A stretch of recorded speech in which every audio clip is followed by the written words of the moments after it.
shortage of doctors to ensure that all rural Nova Scotians have a family doctor. Thank you, Mr. Speaker. Thank you very much for the thoughtful members' statements. We will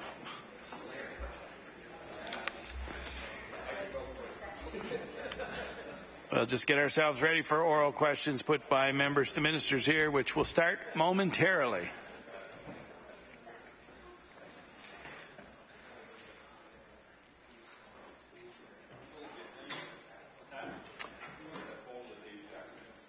We'll now get on to oral questions put by members to ministers. The Leader of the Official Opposition. Thank you, Mr. Speaker. My question is to the Premier.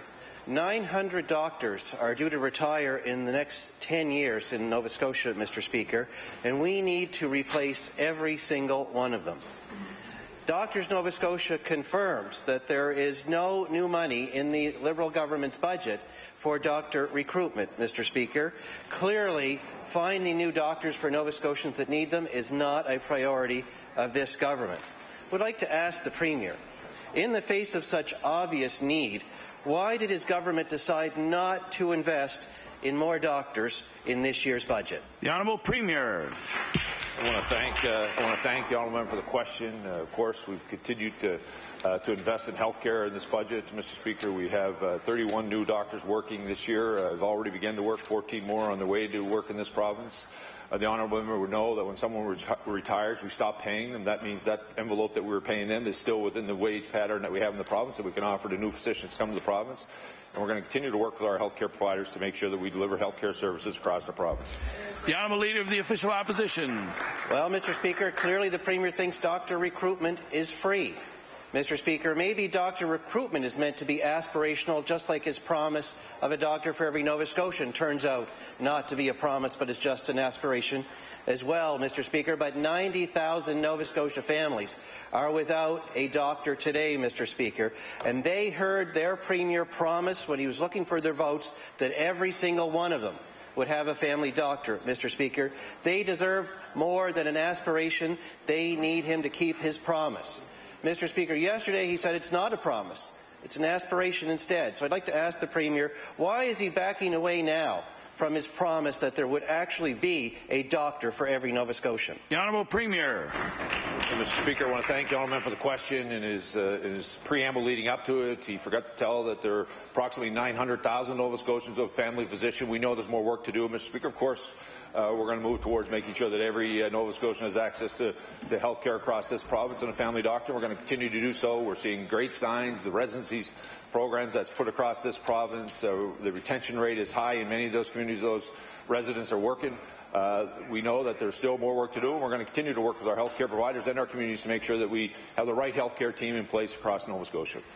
The Honourable Leader of the Official Opposition on his final supplementary. Mr. Speaker, the Premier's election platform did not say we're satisfied with the Nova Scotians that have a doctor now.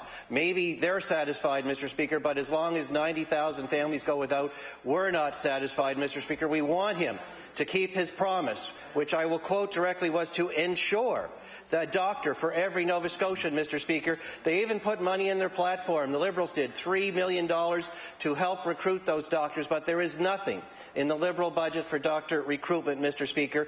Nova Scotians need more than an aspiration right now. They're without a doctor. They need a real plan, Mr. Speaker. Will the Premier table a real plan for doctor recruitment to see that every Nova Scotian has a doctor like he promised in this House, yes or no? The Honourable Premier. I want to correct the honourable member. It's not 90,000 families, Mr. Speaker. It's 10% of the population, Mr. Speaker. He should know better than that. But the reality of it is, Mr. Speaker, Order, please. Order, please. The Honourable Premier. 31 doctors, Mr. Speaker. 31 doctors, Mr. Speaker, have been hired. 14 more are ready to go, Mr. Speaker.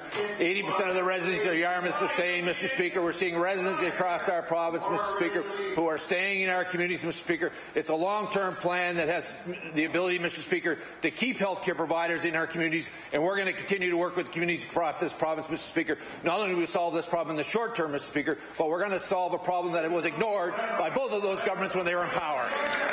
The Honourable Leader in the House for the New Democratic Party. Mr. Speaker, today we have learned that this government has officially walked away from its flagship housing project. For 2.5 years, the Premier has done nothing on this file. Since the Premier took office, we have heard nothing from this government concerning their concerns on regarding their concerns on Bloomfield. Now, all of a sudden, and seemingly out of the blue, the Premier is backing away from the commitment his government made. So I asked the Premier, why, after more than 2 years of support for the Bloomfield project, is the government walking away? The Honourable Premier.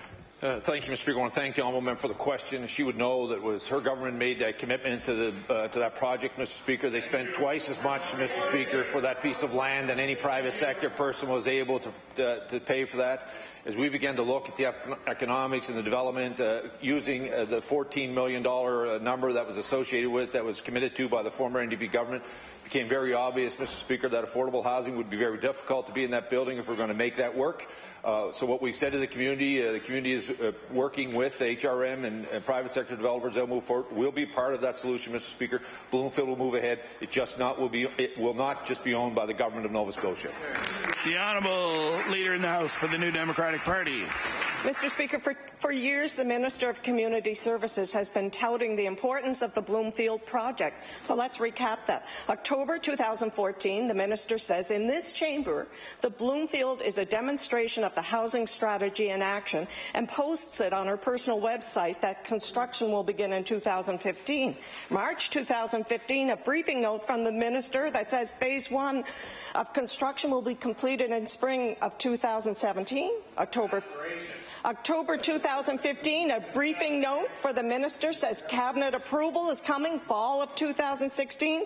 January 2016, the Minister asserts the project is going ahead, and I'll table that. Mr. Speaker, will the Premier admit that his government has broken their promise on the Bloomfield development project? The Honourable Premier.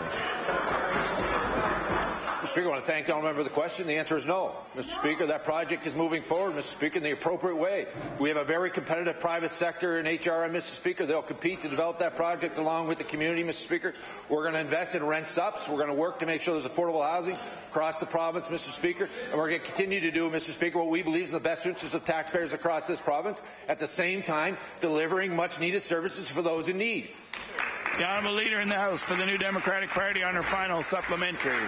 Mr. Speaker, given that it has been the Minister of Community Services who has been incredibly outspoken in her support of Housing Nova Scotia developing the Bloomfield project, people across Nova Scotia are wondering why she has so dramatically changed her position. So I asked the Minister, I ask her the same question. Will she admit that she has broken her promise to Nova Scotians on the Bloomfield development project? The Honourable Minister of Community Services. Thank you. And I absolutely believe in the Bloomfield project, and I look forward to being a part of it when it goes forward.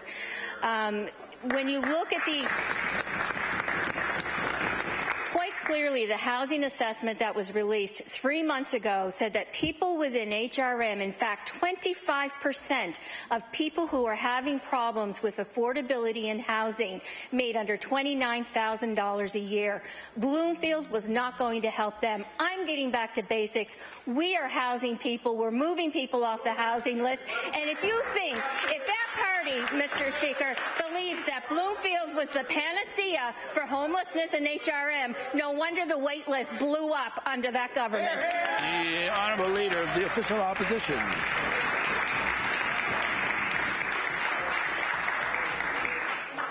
Mr. Speaker, my question is to the Minister of Health. It turns out, Mr. Speaker, doctors can't even get their phone calls returned from the Department of Health or the new Nova Scotia Health Authority. They tell us quite clearly that when they have a local problem that they need help with, there is no one to talk to. No one returns their calls. No one responds to their emails. Mr. Speaker, 90,000 people in this province don't have a family doctor. They need help. They at least expect the government to work together with the doctors that we have now, but they can't get their phone call returned. So I'd like to ask the Minister of Health, why is his department and the Health Authority so unresponsive to the needs of doctors that they won't even return their calls? The Honourable Minister of Health. Thank you very much, Mr. Speaker. And I'm pleased to say that our department responds to hundreds of calls, hundreds of emails, hundreds of pieces of correspondence. Just yesterday, I signed off on about 150 pieces of correspondence. We get back to people in as timely a fashion as we can, and I know those who are in my office and who answer the phones give as much information as they have available to everybody who makes a call to the department. The Honourable Leader of the Official Opposition.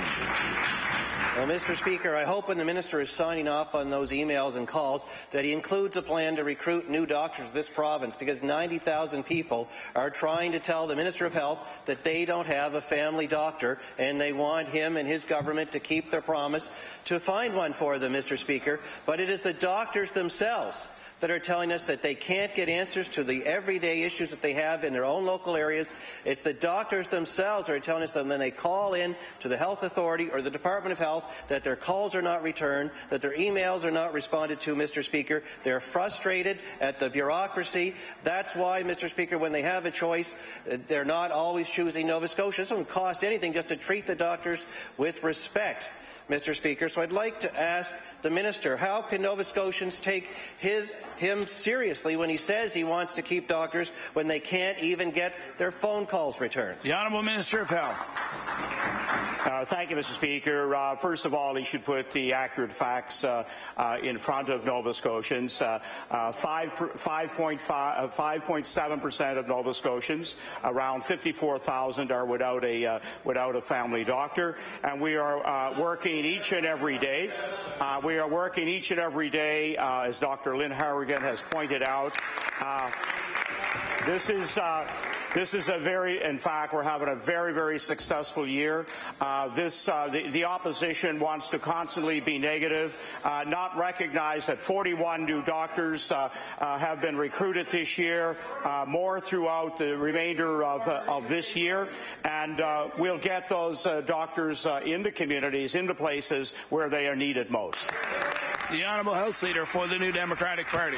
Thank you, Mr. Speaker. I think the opposition is doing its job, Mr. Speaker. When Nova Scotians are concerned, when physicians are concerned, they call upon the opposition to try to shake the government senseless, Mr. Speaker, because they are senseless when they were dealing with, I know that's why I said it, dealing with this doctor shortage, Mr. Speaker. Doctors are being told to tell their patients that they can call a number when they're looking for a physician. But also in the key messages for those doctors, it states, please note that it may take significant amount of time for your call to be returned, approximately 3 to 6 months at this time. And it doesn't guarantee a doctor, Mr. Speaker, and I'll table that. Why are physicians in this province being given key messages to tell their patients it could take 6 months before they get a return call when they're looking for a doctor, Mr. Speaker?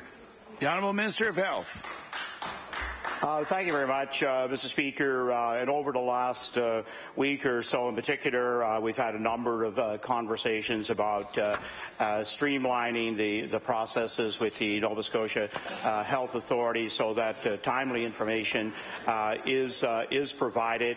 What is important to Nova Scotians is that they can look to success of recruitment. The residency programs are doing just what we hope would happen. That is recruit. This year, about 75% of the residents are staying in the Sydney area, 75% in the Annapolis Valley, 7 out of 10 are staying right here in Halifax to practice. Since we came into the House, 2 of the clinics mentioned here now have doctors going to those clinics.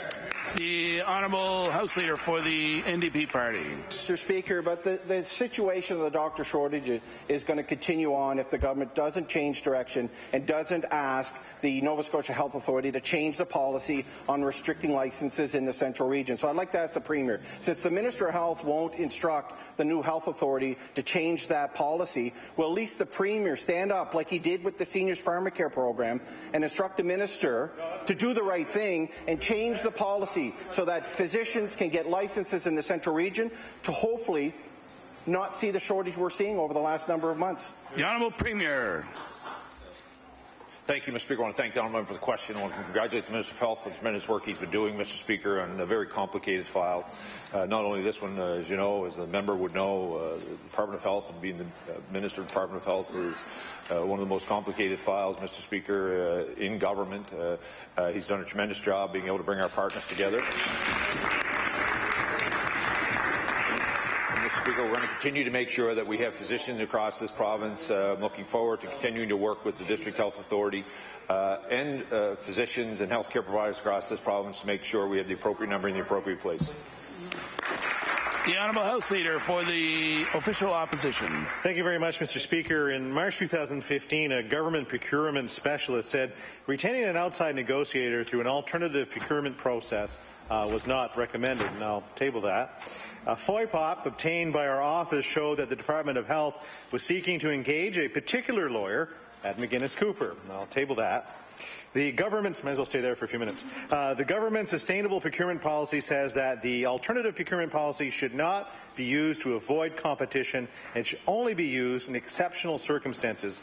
I'll table that. So my question to the Premier: did the Minister of Health direct officials to go around the government procurement policy to hire Jack Graham specifically as the negotiator? The Honourable Premier. Mr. Speaker, I want to thank the honourable member for the question. I want the honourable member to fully understand when we've come into government, we were left with a fiscal mess, quite frankly. We need to make sure that our collective agreements across all sectors, Mr. Speaker, reflected this province's ability to pay, Mr. Speaker, and I don't apologize for going out and looking for an expertise to be able to deliver what is in the best interest of all Nova Scotians, treating our workers fairly and treating taxpayers fairly. The Honourable House Leader for the Official Opposition. Thank you very much, Mr. Speaker, and I'll go to the Minister of Health on this one. So 10 days after receiving professional advice that engaging an outside negotiator through an alternative procurement policy was not recommended and may be non-compliant, the Minister of Health threw that advice away and signed a document to approve Mr. Graham through an alternative procurement process, and I'll table that. Mr. Graham was not on the standing vendors list. I will table that. And 8 days later, Mr. Graham was on the government payroll to the tune of $380 per hour. The procurement policy says alternative procurement should only be used in urgent, specialized or exceptional circumstances. So as far as we know, Mr. Speaker, there is no deal with doctors as of yet. So how long will these so-called exceptional circumstances persist, and to what cost to the public? Okay. The Honourable Premier. Thank you, Mr. Speaker. If we'd taken that advice, Mr. Speaker, like successive governments before us took, we'd have been beaten, Mr. Speaker, at the bargaining table everywhere, and Nova Scotia taxpayers across this province would have been paid. Order, please. The Honourable Premier has the floor. Taken advice like previous governments, Mr. Speaker, we would have been defeated at the bargaining table. We would not have been able to invest in young people to keep in this province. We would not be able to invest in childcare, Mr. Speaker, to keep in this province. We would not be able to grow the economy across this province. We've reached out, got professional help to help us deliver a contract that we can afford, and we'll continue to lead to make sure that we represent all Nova Scotians, Mr. Speaker.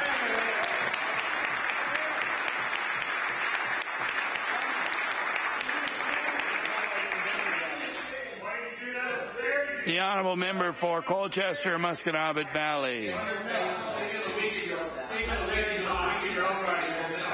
Order, please.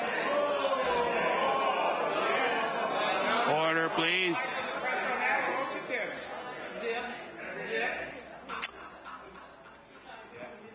The Honourable Member for Colchester, Musqueam Valley. Thank you, Mr. Speaker. This question is being asked for two reasons. One is anything that has the word geriatric to it automatically comes to me. And the second reason is this has to do with relationships. Back in Cape Breton in March, there were two geriatricians who wanted to move to Cape Breton and practice there. And they had other job offers, but Cape Breton seemed to be the place where they wanted to go. They spent a weekend in Sydney, and after that they tried to get into conversation with the administration, and word has it that they weren't treated very well and ended up just going away. Was the minister aware of such an incident and how it might have happened? The Honourable Minister of Health. Thank you, Mr. Speaker. I'm not aware of specific, recruitment or around these two physicians that the honourable member has presented here. If there's reason with his inquiry to look further, more than prepared to do that. The honourable member for Colchester, Musquodoboit Valley. We spent a lot of time talking about doctors and the need for them in the province, and I'd hate to think that anyone that wanted to be in this province in a particular place and were driven away just because it seems tragic, I guess. So this here may not be solved, but maybe future, if the health boards would be aware of how they approach people when they come to them, might be very helpful. The Honourable Minister of Health. Thank you very much, Mr. Speaker. I thank the member for the point that he has made. One of the realities that, in fact, several municipalities discovered in going about their own recruitment was that, in fact, they had commitments from a doctor to come to a particular community. Then when they applied for a license before the College of Physicians and Surgeons, they actually didn't meet the qualifications to practice in our province, and in some cases not to be able to practice anywhere in Canada. The honourable member for Sydney River Myra Lewisburg. Thank you very much, Mr. Speaker. Mr. Speaker, my question through you is to the Minister of Health. Mr. Speaker, I recently spoke to a doctor who had been working at the Orford Clinic up until about a week ago. Doctors in the area were told that this was a temporary measure, while the administration would find other family doctors. There were 9 doctors, Mr. Speaker, working in that service when it started, and now there are only 2. So really, the Orphan Clinic is only open 1.5 days a week. Mr. Speaker, the question to the Minister is quite simple.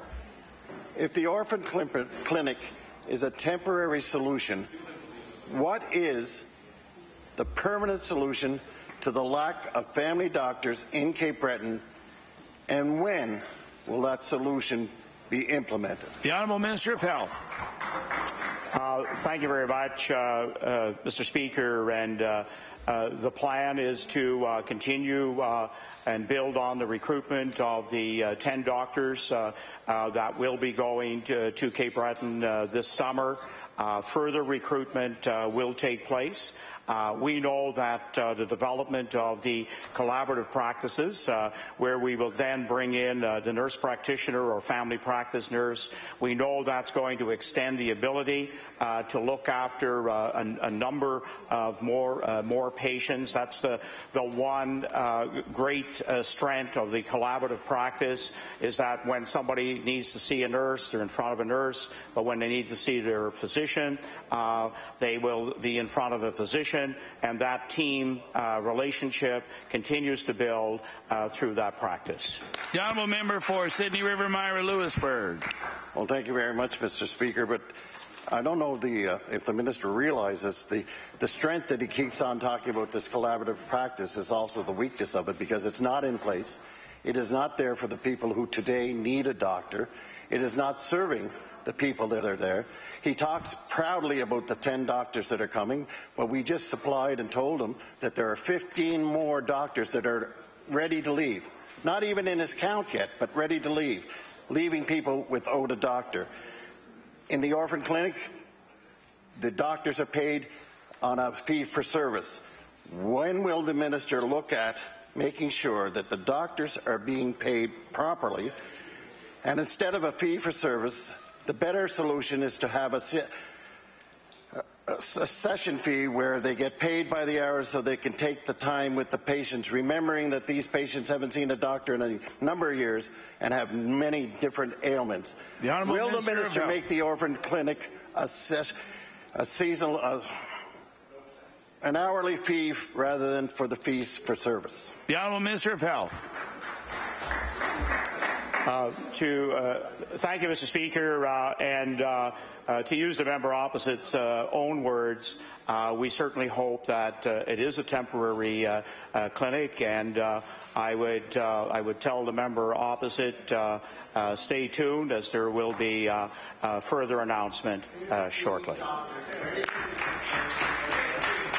The Honourable House Leader for the New Democratic Party. Thank you, Mr. Speaker. My question for the Minister of Labour and Advanced Education. The Halifax Typographical Union has been on strike since January, the end of January, Mr. Speaker, and it's clear to everyone that the two sides need to come together to find a common ground. The union has made many major concessions and has indicated it would consider other concessions. The employer will simply not talk to them unless they give in completely without any discussion, Mr. Speaker. The union is seeking neutral mediation to help the two parties reach a resolution. The minister has told the House that mediation officer has been appointed. I wonder if the minister can confirm that mediation involving both the union and the employer has begun. The Honourable Minister of Labour. I want to thank the honourable member for his question, and as I've indicated previously, it would be inappropriately for me to comment on anything like this. We do prefer that the two parties speak for themselves. I can confirm that there is an officer from our conciliation services who has been in place for some time.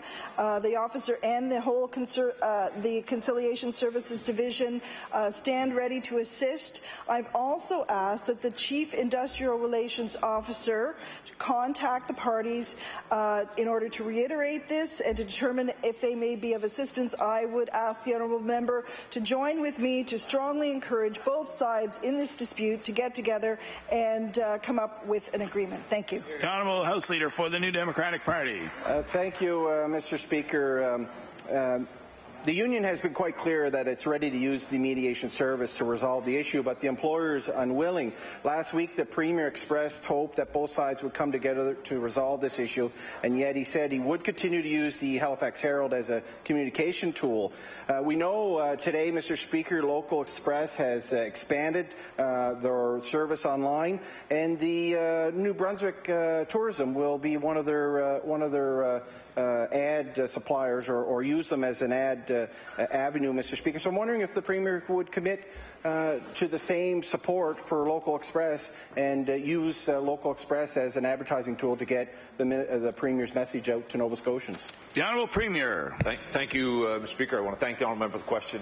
Certainly we'll look at every avenue to get the message out to Nova Scotians. We'll certainly look at that. I got the news today that they were going further, and excited for that. It's great to see their optimism in the province, create a new business venture for themselves, and certainly we'll try to support that. The honourable member for Northside Westmount. Thank you, Mr. Speaker. Mr. Speaker, my question is to the Minister of Health. The Minister talks about the new doctors who are on their way to Cape Breton. There have been a dramatic number of specialists who have left Cape Breton in the last 3 to 6 months. So my question, Mr. Speaker, is simple. Does the Minister have any idea how many people, how many specialists are leaving Cape Breton Island this summer? The Honourable Minister of Health. Thank you very much, Mr. Speaker. I'm aware that there are a couple of areas where specialists, for a whole number of reasons, will not be practicing at Cape Breton Regional or in the Sydney area.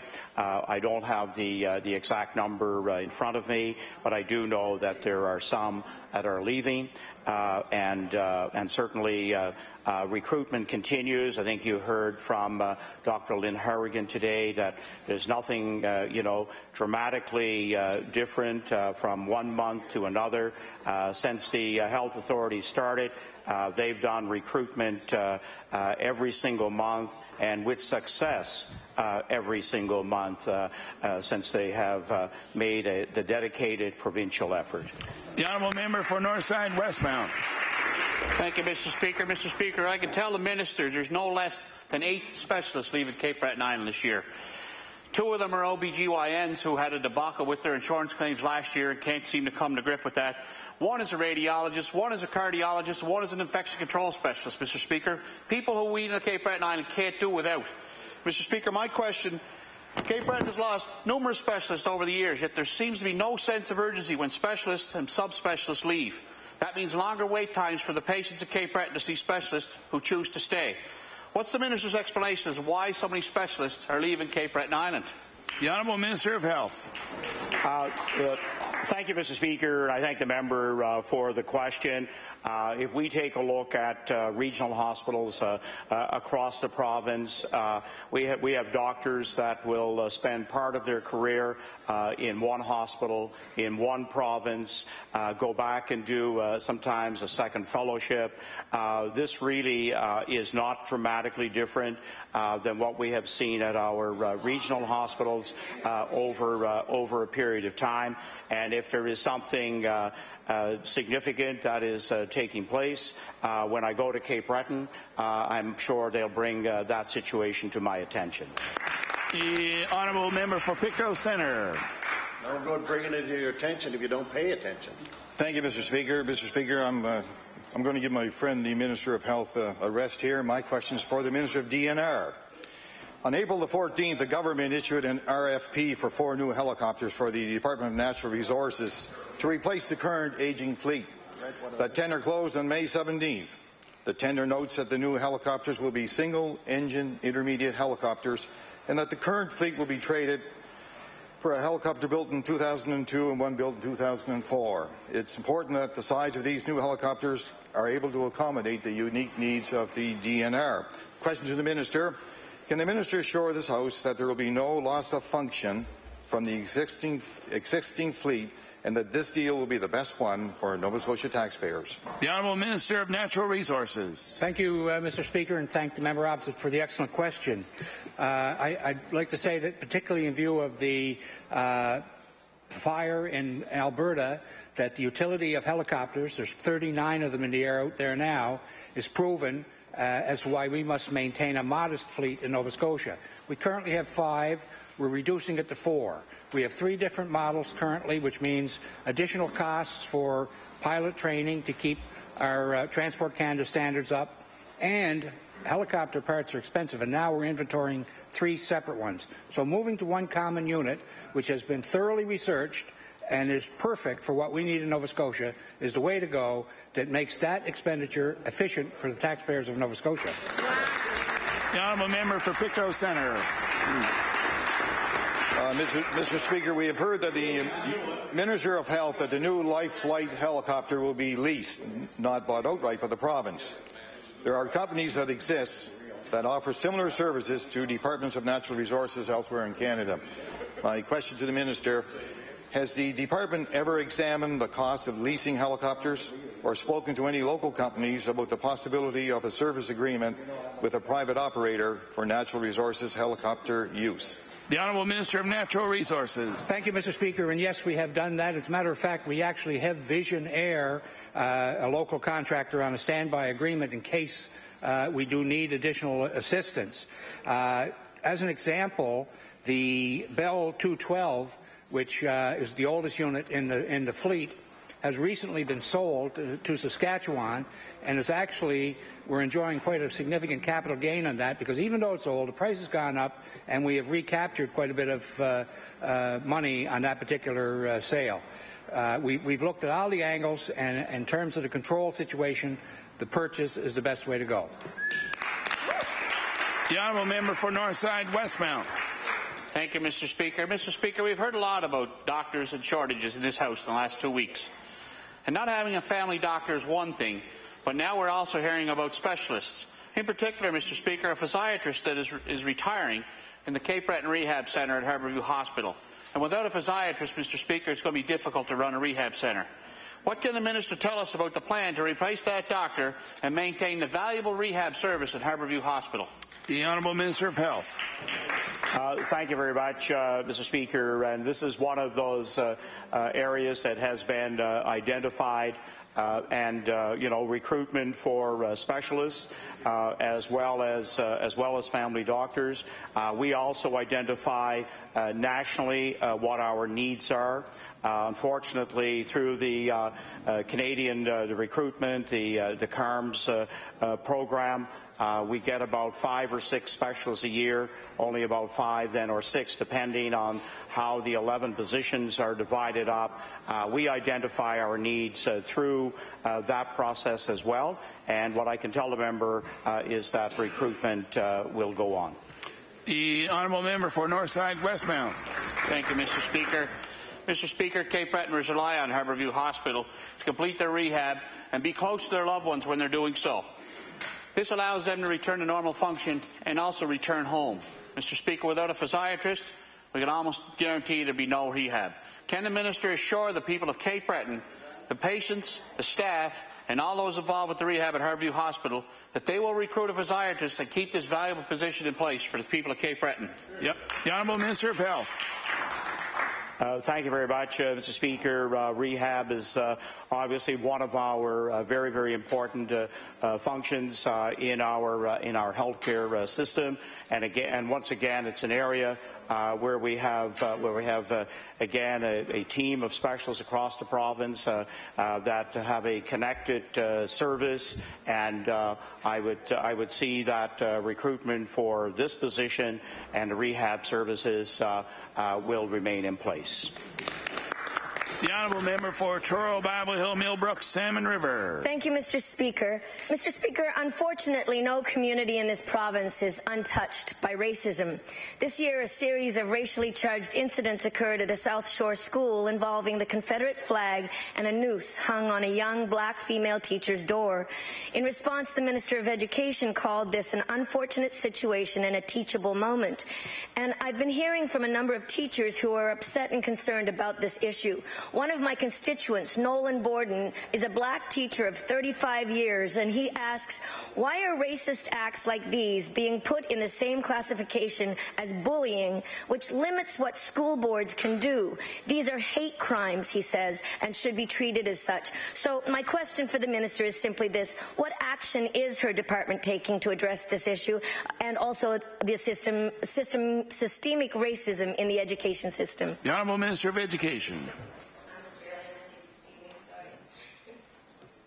Thank you, Mr. Speaker, and thank you for the question. It has been raised in the floor of this House before. It is a serious situation. We want to make sure that we do not have any activities in any of our schools that would suggest racism or discrimination. The situation, the South Shore Board was investigated. The South Shore Board and the school in particular took every step possible to make sure that it was a teachable moment, that they continued to do programs and activities in the school to make sure that all of our students are aware of and respectful of every other citizen. The honourable member for Truro, Bible Hill, Millbrook, Salmon River. Thank you, Mr. Speaker, and I appreciate the minister's response. Thankfully, this kind of incident is not something that happens every day in Nova Scotia, but I am hearing from many teachers about experiences of racism during their education, training, in the schools, from administration, and from some parents. According to Mr. Borden, when he called the Black Educators Association to ask them about this incident, he was told they'd not been notified about it and could not actually do anything about it since the young teacher herself had not contacted them personally. So my question for the minister is this: how often does the minister meet with the Black Educators Association to discuss issues of racism affecting Nova Scotia's teachers and students? The Honourable Minister of Education. Thank you, Mr. Speaker. One of the divisions within the Department of Education deals specifically with African Nova Scotian educators, whether it's the Black educators, whether it's CASE, whether it is the division there itself, and they are constantly working with their communities and with the boards and with the department to make sure that the concerns in the communities are heard by the associations and acted upon, again, to make sure that if there are issues that need to be addressed or if there's education that needs to be ongoing, that we are on top of that. The Honourable House Leader for the official opposition. Thank you very much. Since last April, at least one doctor has been concerned with the gradual loss of services at Northside General Hospital. This doctor has had an elderly patient whose wife was driving from the pier to Northside every day to be with him. This doctor determined that he would be best served at the regional hospital to save her the driving time. But he was told that he had no longer had hospital privileges, which are crucial for getting labs and x-rays. And apparently the administration doesn't like the precedence of a doctor choosing where a patient should be best managed. So my question to the Minister of Health: why are doctors losing hospital privileges for making the best decisions for their patients? The Honourable Minister of Health. Thank you very much, Mr. Speaker. And as the member opposite, former Health Minister, would know, a number of our hospitals, especially our regional hospitals, have gone to the position of a hospitalist to look after those that are admitted. This may be, in fact, a hospital where this doctor maybe has not had privileges for some time, and therefore would now come under the care of a hospitalist when they did enter a particular hospital. The Honourable House Leader for the Official Opposition. Thank you very much, Mr. Speaker. You know, doctors are being pushed out of HRM, but not necessarily out of rural areas with the restricting of billing numbers and or hospital privileges. As of April 1st, if you don't have hospital privileges, you can't order x-rays, you can't order labs, you're a sitting duck as a walk-in clinic or a family doctor. One doctor has considered buying testing machines himself to do the labs and test in-house. So this is the health authorities' way of getting what they want out of doctors. And doctors are having trouble providing services to their patients. So my question to the Minister is, can the Minister explain why the Nova Scotia Health Authority is restricting doctors' access to tests, labs and x-rays for their patients? The Honourable Minister of Health. Thank you very much, Mr. Speaker. What we know is important for Nova Scotians is that they have quality services right across the province. We know that credentialing in the past took place with each of the districts. We now know that there are also some doctors who didn't have credentialing privileges that are now in the process of getting those, and they'll be grandfathered, and many will be grandfathered into the system.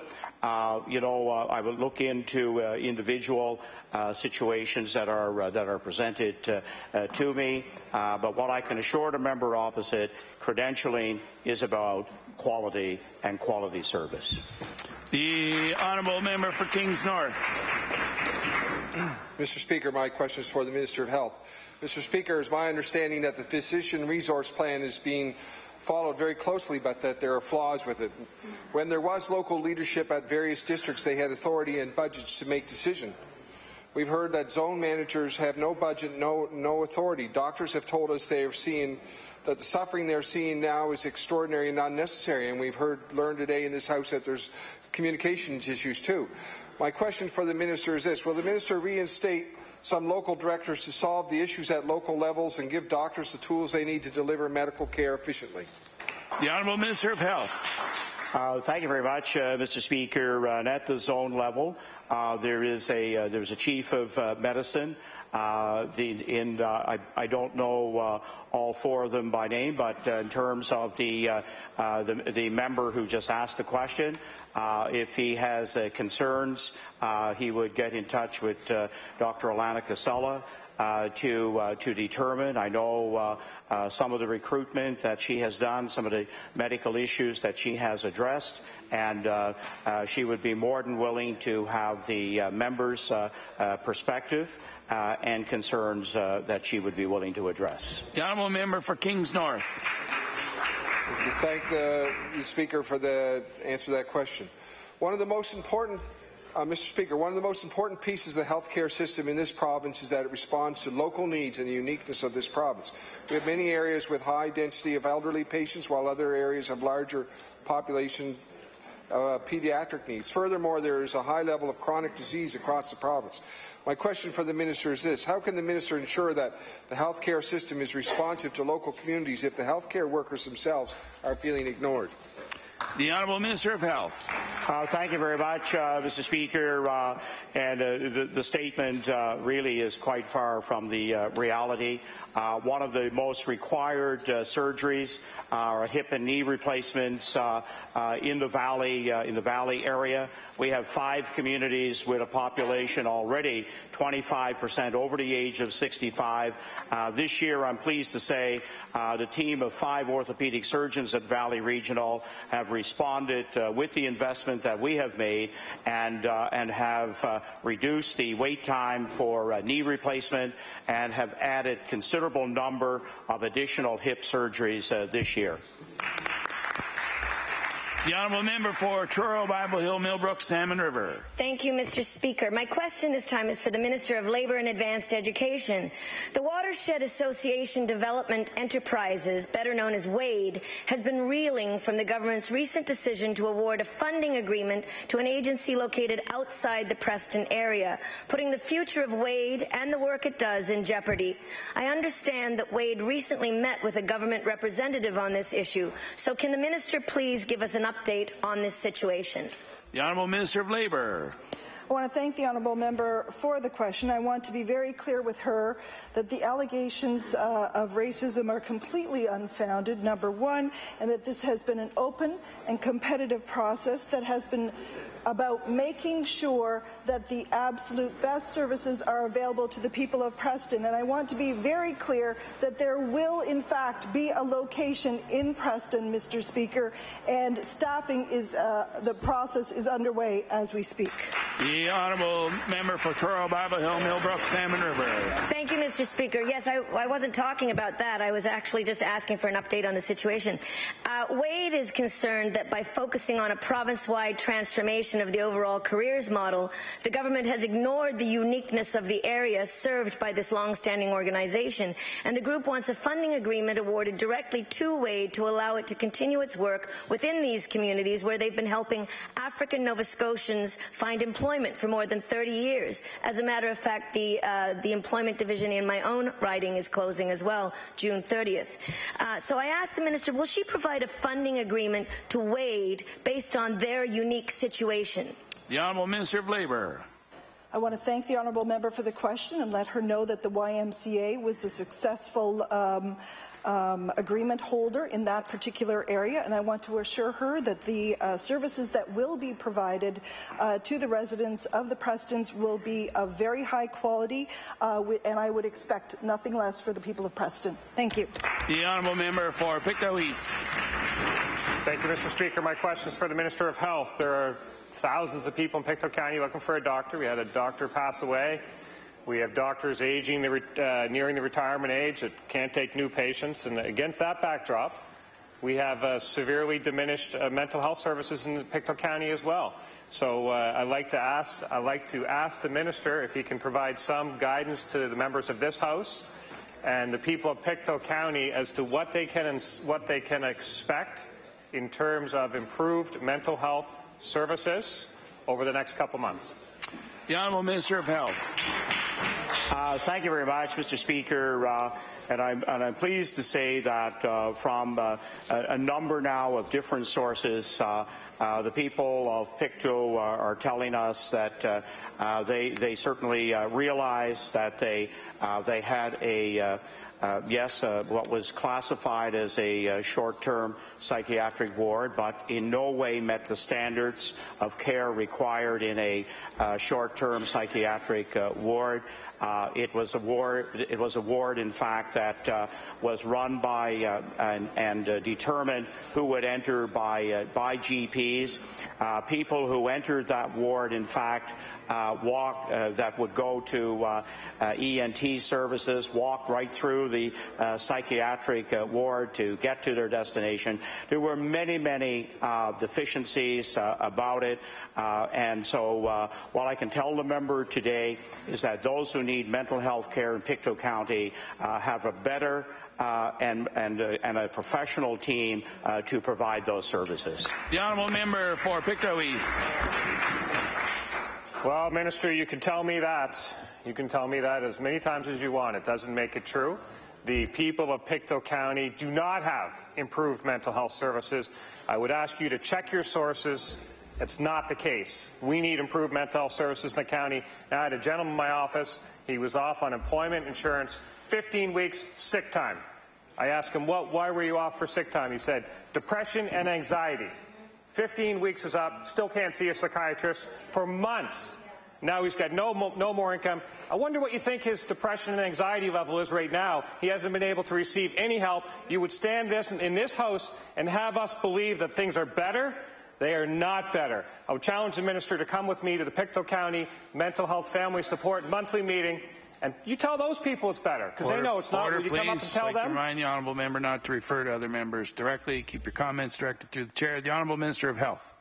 Thank you very much, Mr. Speaker. What I would challenge the member to do is to sit down with Dr. Vino, in fact, who has a tremendous track record of service to that community, who has a great understanding of the needs of that community.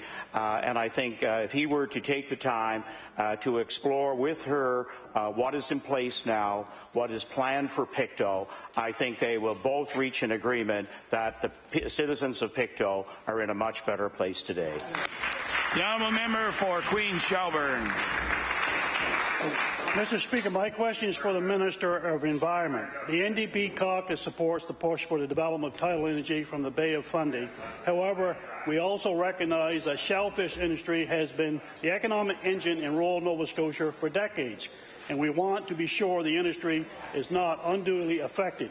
Shellfish larvae spend the first 3 weeks of their life at the top of the water column and are influenced by the tides that flow in and out of the Bay of Fundy 4 times a day. So I ask the Minister, will environmental monitoring plans for tidal development in the Bay of Fundy include a focus on larvae at the top of the water column? The Honourable Minister of the Environment. Thank you, Mr. Speaker, and thank you to the member opposite for the question. Certainly is something that we are certainly looking at. The Order, please. Industry. Time allotted for oral questions put by members to ministers has expired. Just before we move on to government business, the honourable member for Cumberland North on an introduction. Thank you, Mr. Speaker. With your permission, I draw the member's attention to the East Gallery, where we have young Ben McLean with us today. Ben is a dedicated political volunteer, president of the Pictou West Liberal Association, former municipal candidate for office, and I'd ask all members to give him the warm welcome of the House.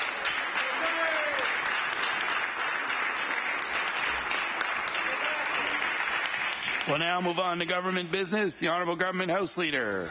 Thank you, Mr. Speaker. Do you please call public bills for second reading? We'll now call public bills for second reading. Speaker, do you please call Bill number 187, the House of Assembly Act? We'll now call Bill number 187, the House of Assembly Act. The Honourable Government House Leader. Mr. Speaker, I move that Bill number 187, the House of Assembly Act, be now read a second time. Mr. Speaker, this bill is implementing the Nova Scotia House of Assembly policy on the prevention and resolution of harassment in the workplace. This was based on a all-party